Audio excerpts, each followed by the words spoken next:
What is up, everybody? This is your boy Is Nefarious, and I am here with another edition of the Premier Madden League Fantasy Report. And for those of you that don't know, the Premier Madden League is the most immersed Madden connected franchise on the PS4. We throw out a lot of content. We got our own website. We got a lot to look at, a lot to view. Um, Look at and views the same damn thing, but when you get a lot of content is pretty much the gist of it. Go to premiermadden.com. You'll see all the content we have to offer. Also, you'll see on the information bar a option to apply. So we're always looking for new users, uh, looking to replace inactive users, looking to replace users that don't want to play in the league anymore. We're always looking to, replace guys that aren't a fit for the Premier Madden League. So if you feel like you could be a fit for the Premier Madden League, you like content, you like, you're active, you play all your games, you like team building and all that, go ahead and go to premiermadden.com, hit apply, fill out the form. After the form is filled out, it'll be sent directly to our commissioner. He'll look it over. He'll get a bunch of users together, potential members, and then he'll hold a Madden tournament. So pretty much in this tournament, it's not winner takes all type of deal. It's going to be whoever fits best, providing content, playing all your games, following sim rules, all that good stuff. So if you're interested, like I said, premiermadden.com, hit apply, and hopefully, one day you could be in the Premier Madden League. Let's jump into the fantasy report. And for those of you that don't know, fantasy pick'em results is the first thing we're going to talk about. The pick'ems are lineups consisted of a quarterback, two running backs, two wide receivers, a tight end, a flex, a kicker, and a defense. The only rule we have is you can't pick a player on your own team and you can't pick a player on the opposing team that week. So as you can see here, Natural was our winner this week. He had 146.64 points. This is his first win, so congrats to him. I was in second with 139.32 points. I have 4 total wins so far this season. And then Fallen was in third with 91.84. He has 2 total wins this season. So far I'm ahead. Last season Fallen was really running the show. He had almost double the wins probably that I had. So he was on fire pretty much all season. This year so far only 2 wins, but there's still plenty of season to go. Congrats to Natural. Hopefully he continues to play and continues to win. It's a good content point for anybody who wants to put a lineup together. It's an easy thing to do. You could go with the same lineup every week as long as you're not playing that person that week. So I don't know why people wouldn't do it more often. But let's jump into the fantasy pick'em winner. So this is going to be Natural's team.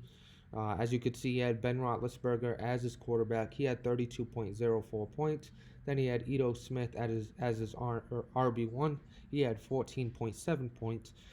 Nick Chubb was his RB2. He had 17.9 points. T. Higgins had 0 points. He was his wide receiver one. Kind of confused of why T. Higgins didn't get any points. Maybe an injury, maybe game plan from the other team. Maybe they were able to shut him down, but he got completely 0 points. So that's a tough hit on his fantasy lineup, but he was still able to eke out the win. One big reason is Paris Campbell, who's wide receiver 2, had 31.7 points, so a huge week from him. Then he had Jay Sternberger, who had 1.7 points as his tight end. And then his flex was Amari Cooper, who had 20.6 points. His kicker was Steven Gostkowski. He had 7 points. And then his defense was the Bears defense, who had 21 points for a grand total of 146.64. So a good, solid week from him. Congrats on the first win, and hopefully they keep rolling. Let's jump into our team of the week, and we're going to start with the quarterback. And we got Lamar Jackson of the Baltimore Ravens, who went off this week. First game back for the Ravens user after having a hiatus of not playing his games. He had 113 passing yards for 4.52 points. 2 passing touchdowns for 8 points, 1 interception for negative 2 points, 194 yards rushing for 19.4 points, and then 2 rushing touchdowns for 12 points. So he made it happen with his legs. So a huge week from him. Um, Anytime you got a running quarterback doing his thing and running the ball, you're gonna get a lot of points, and they're usually gonna be on their team of the week. We saw that a lot last season with Marcus Mariota. Good to see Lamar Jackson on this list. Let's jump into the running back of the week, and we got Tevin Coleman, who is now with the Pittsburgh Steelers after a trade. Um, Pittsburgh was looking for more speed. They got it, and he performed well this week. He had 110 yards for 11 points, 2 rushing touchdowns for 12 points, 9 receptions for 9 points, 140 receiving yards for 14 points, and then 2 receiving touchdowns for 12 points for a grand total of 58 points. So a really good week. The high of the season with 58. I think last season we touched 60 with Tariq Cohen. I don't know if we'll see this year because of the injuries and things like that. But a solid week from Tevin Coleman, 58 points. Let's jump into the wide receiver of the week. And we got Tamress Terry, the rookie wide receiver that was drafted by the Oakland Raiders. He had 8 receptions for 8 points, 141 yards for 14.1 points, 2 receiving touchdowns for 12 points for a grand total of 34.1 points. So nice to see a rookie on the list. He's been performing really, really well. I believe he's gotten a dev story or two, and he might actually be a superstar X Factor now. So he's going to be on this list for years to come. And the more we do this. So very solid week, and congrats to Tamress Terry for getting his first team of the week. Let's jump into the tight end of the week, and we got Grant Calcaterra, another rookie, former Oklahoma Sooner. He had 5 receptions for 5 points. He had 179 receiving yards for 17.9 points, and then 2 receiving touchdowns for 12 points, and a grand total of 34.9 points. Another reason why the Steelers are performing well this season is having weapons like Calcaterra, the rookie, and then also giving taking some of the pressure off people like Juju Smith-Schuster. So good job by Calcaterra, and good job getting that tight end involved over in Pittsburgh. Let's jump into the defense of the week, and we got the Packers defense, who had 9 sacks for 9 points, 12 turnovers for 24 points, 1 defensive touchdown for 6 points, and then 13 points allowed, which gave him 4 points, for a grand total of 43 points, which is a high from a defense, I believe, so far this season. Really, really good week. A lot of sacks, a lot of turnovers. I forgot who they played. It was the Colts. So the Colts had a lot of turnovers, a lot of interceptions. I believe 9 interceptions and then 3 fumbles or something like that. Crazy amount of turnovers, and that was the key to their team of the week appearance. Great, really, really good week from that defense. Let's jump into the fantasy pick'em. So for those of you that don't know, the pick'em is pretty much me going through each matchup and picking out the best matchup heading into next week for your fantasy pick'em. So I go through quarterbacks, running backs, wide receivers, tight ends, and defense. I don't touch the kickers. Just pick any kicker. It really doesn't matter. So let's jump right into it. First, we're going to talk about the quarterbacks. And based on the time, we're 9 minutes in, so maybe I'll talk about 1 or 2. So we got Sam Darnold going against the Ravens. Ravens let up a lot of points to the Pittsburgh Steelers, who's not as good as the Jets user. They're not looking good defensively, even though he is playing his games now. Sam Darnold's on fire. I believe they're 6-1 or 5-1 now. They're having a really, really good season. He's got Robbie Anderson working well. He's got O.J. Howard. So Sam Darnold's been a good quarterback so far this season, and that defense in Baltimore has been really bad. So I would go with Sam Darnold this week. Then you got Daniel Jones against the Seattle Seahawks. Coming off a bye, he's got ample time to prepare. I don't know if he'll really prepare and watch tape because of the user matchup. Maybe it could be a bad matchup Maybe the Giants user's a little rusty, but Nacho plays in so many leagues, so I don't really think he'll be rusty. Daniel Jones, though, I think is going to be a solid matchup, especially when he's gone a little more pass heavy. Then we got some running backs. Let's talk about Bryce Love against the Arizona Cardinals. The Cardinals have been really feeling it lately, especially after that loss to the Bills. They did get a good win last week, I believe. Got to look back, but still, that user matchup, Star is one of the top users in the game. He's very good with Bryce Love so far, ever since he's taken over for Darius Geis due to injury. So he's going to keep riding Bryce Love, I believe. And that Arizona defense, I don't think he's going to be able to. It's going to be up for it. They don't have the greatest run defense. It's not the greatest user. And Bryce Love catches out of the backfield, and he's been doing damage on the ground. So you're gonna get a double. You're gonna get double the points from receiving and rushing. So Bryce Love, I think, is gonna be a really solid matchup. You got Tevin Coleman against the Oakland Raiders, a team that gives up a lot of points, and you just saw Tevin Coleman on the team of the week. He's been a key part of that offense as well as then the tight end and Juju Smith-Schuster.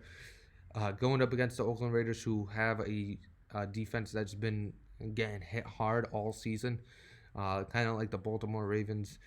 Puts up a lot of points, gives up a lot of points. So I think it's going to be a high scoring matchup. So I think Tevin Coleman's going to be a good play. Then we got our wide receivers. Jakeem Grant is somebody I want to talk to. Going against the Buffalo Bills.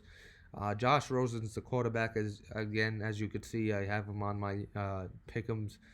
He he's really on fire right now. Last few weeks, he's been 40 plus points a week. He's throwing to Jakeem Grant. He's got Josh Rosen playing well. I think this is you got to play the hot hand here. Even though the Bills are undefeated, the hot hand is something you got to really look for. And I think this week it's going to be another good week from that duo. Then you got the New York Jets, Robbie Anderson against the Baltimore Ravens. Same thing with Sam Darnold going up against that Baltimore defense. Robbie Anderson's going to be key to that Jets offense, and I believe that's going to be a good combo to go with this week. Let's talk about the tight end. So we got three tight ends there. Trey Burton, who had a good week this past week. He's going up against San Francisco. San Francisco is not the best user. I could see that Bears offense really taking advantage. He might key on Tariq Cohen. He might be looking to stop the run, or he might be looking to stop Anthony Miller. But you can't stop everybody. So either Anthony Miller or Trey Burton's going to get theirs this week. That seems to be his two favorite targets. Tariq Cohen has been whittled out the offense so far this season, maybe making sure he's 100% for the playoffs. He doesn't have high injury rating, so he wants to protect him. But Trey Burton, solid week this past week. That San Francisco defense is not the best. That's going to be another good matchup. Then we got Katara against the Oakland Raiders. Kind of the same thing as the reason playing Tevin Coleman. They give up a lot of points. They get a lot of points. They give up a lot of points. And that Katara seems to be getting more and more involved in that offense. So I think he's going to be a safe play. The tight end position is a tough position to go with. There's not many choices out there. I got Travis Kelce against the Buccaneers. Kind of a user versus user matchup. He's been the Casey's offense has been going a lot through Tyreek Hill, but I could see Travis Kelce getting his this week. They could get out ahead early, and then some play action passes and things like that. It's a tough matchup, but I think I went with one of the best tight ends in the game for the last pick here. Couldn't really think of anybody else. Let's talk of the defense. So we got a lot of good user versus bad user matchups here. When you look at the Bears, the Chiefs, and the Giants, all of them have a user that struggles offensively, and all of them play a good defense. So mainly my defensive picks here were user versus user matchups. Nothing really specific about the Bears defense or the Chiefs defense or the Giants defense. Just I could see this game getting out of hand, and then the 49ers, the Buccaneers, the Seahawks, all three of them, I could see them start throwing it around and pick sixes here, pick sixes there, interception here, interception there, fumble, sacks, all the good stuff. I could see a lot of high points for these three defense for this upcoming week. And that's pretty much going to do it for this video. I hope you all enjoyed. Next week, I got nothing new for the fantasy report. I got some things changing for the league report, but the fantasy report is pretty much going to be the same, probably until next season when we move on to a more league of fantasy instead of just the fantasy pick'ems. We'll have head-to-head matchups and things like that. But for now, this is pretty much going to be it for fantasy pick'ems. Fantasy report. I hope you all like it. Hope you continue watching. Thank you for listening, and I am out of here.